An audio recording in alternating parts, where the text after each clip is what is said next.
তো আজকের এই ছোট্ট ভিডিওতে আমরা দেখে নিব যে সম্পূরক খাদ্য কাকে বলে, সম্পূরক খাদ্য কি এবং সম্পূরক খাদ্যের সংজ্ঞা এবং সম্পূরক খাদ্য বলতে কি বোঝো।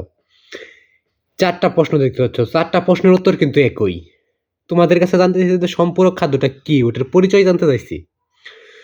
সম্পূরক খাদ্যর যদি আমরা ওই সম্পর্কে লিখতে পারি, ওটা বুঝাইতে পারি যে ওই জিনিসটা কি, তাহলেই কিন্তু আমাদের উত্তরপত্রটা হয়ে গেল।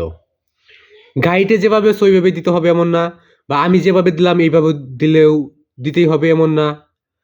তো আমি গাইডে যেটা ছিল ওইটাই দিয়ে দিয়েছি।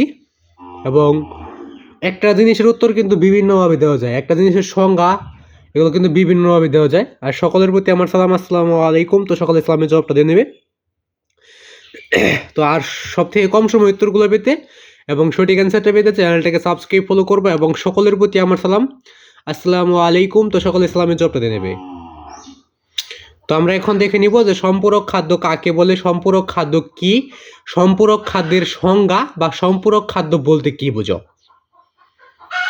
তো যদি তোমাদের আরও কোনো প্রশ্নের উত্তর লাগে সেটা কিন্তু কমেন্ট বক্সে বলে যাওয়া যে কোন প্রশ্নের উত্তরটা লাগবে, যেটা লাগবে ওইটাই আমি দিয়ে দেওয়ার চেষ্টা করব। তো এখন আমরা শুধুমাত্র সম্পূরক খাদ্য কাকে বলে এটাই দেখে নেব। তো উত্তরটা আমরা দেখে নেই।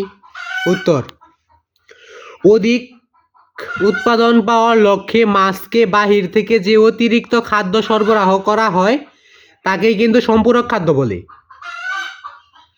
অধিক খাদ্য উৎপাদন পাওয়ার লক্ষ্যে মাছকে বাহির থেকে যে অতিরিক্ত খাদ্য সরবরাহ করা হয় তাকে সম্পূরক খাদ্য বলে। তো এটাই ছিল সম্পূরক খাদ্য কি, সম্পূরক খাদ্য কাকে বলে, সম্পূরক খাদ্যের উত্তর এবং সম্পূরক খাদ্যর কাকে বলে সেটা কিন্তু দেখাই দিলাম। যদি ভিডিওটা একটু হলে ভালো লেগে থাকে বা তোমাদের কাজে লেগে থাকে তাহলে চ্যানেলটাকে সাবস্ক্রাইব ফলো করবা এবং সকলে চ্যানেলটাকে সাবস্ক্রাইব করে অল নোটিফিকেশন করে রাখবা।